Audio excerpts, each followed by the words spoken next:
बुंदेलखंड की तकदीर भी अजीब है। गर्मियों में बुंदेलखंड बूंद बूंद को तरसता है और बरसात में बाढ़ तबाही मचा देती है।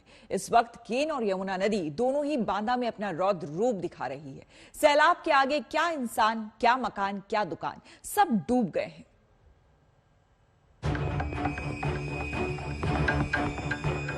हैरान कर देने वाली ये तस्वीर उत्तर प्रदेश के मिर्जापुर की है, जिसमें गंगा नदी में एक घर बहता हुआ दिखाई दे रहा है।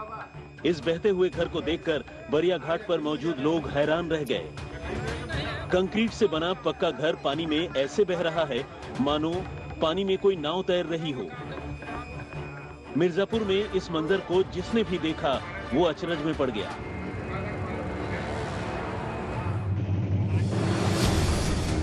मिर्जापुर जिले में गंगा खतरे के निशान के ऊपर बह रही है। बाढ़ की वजह से 404 गांव बुरी तरह प्रभावित हुए हैं।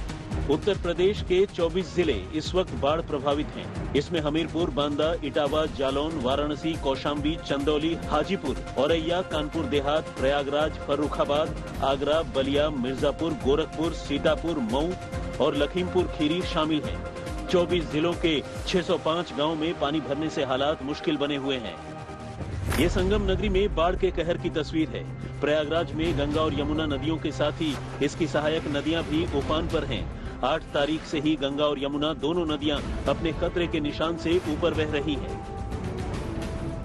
रिहायशी इलाकों में गंगा का पानी भरने से लोग दाने दाने को मोहताज हो गए हैं।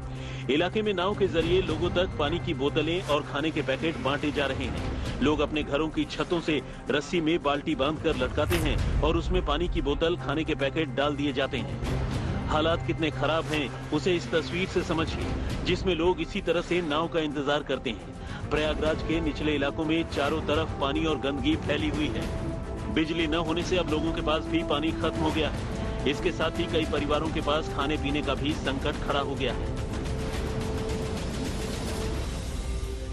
पानी नहीं है रहने खाने के लिए, पानी पीने के लिए, और लाइट नहीं है।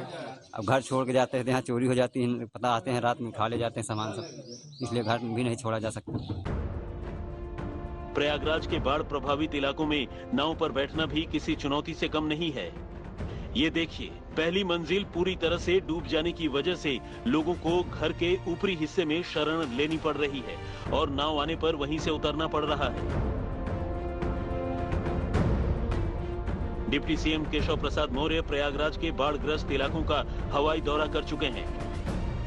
डिप्टी सीएम ने इसके बाद एक बैठक भी की और अफसरों को भविष्य में बाढ़ की समस्या को दूर करने के लिए कदम उठाने के आदेश दिए। जो बाढ़ की समस्या है वह गंभीर रूप में थी। आज उसका मैंने हवाई सर्वे किया, निरीक्षण भी किया है।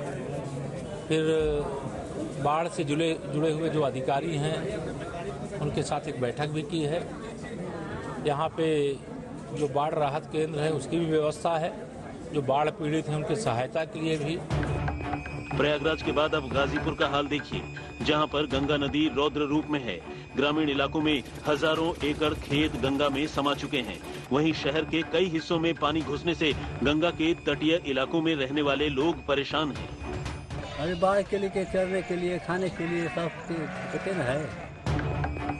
पूर्वी उत्तर प्रदेश के चंदौली में भी गंगा खतरे के निशान से ऊपर बह रही है। बाढ़ का पानी दर्जनों गांव में घुस चुका है। बाढ़ के पानी में सैकड़ों एकड़ धान की फसल डूब गई है। सड़क जलमग्न है और घरों में भी पानी का कब्जा हो गया है। आलम यह है कि लोग छतों पर आशियाना बनाकर रहने को मजबूर हैं। उत्तर प्रदेश में इस बार ऐसे शहर भी बाढ़ की चपेट में हैं, जो इलाके पानी के लिए तरसते हैं। बुंदेलखंड में यमुना और केन नदी में आई बाढ़ ने बांदा के 2 दर्जन से अधिक गांव में लोगों के जीवन को तहस नहस कर दिया। जिस बुंदेलखंड में कभी पानी की कमी से जिंदगी मुहाल हो गई थी, आज भी वहां पर जिंदगी मुहाल है। लेकिन इस बार सूखा नहीं, बाढ़ ने लोगों की जिंदगियों में दुश्वारियां ला दी हैं। बांदा की यमुना और केन नदी में बाढ़ आई है।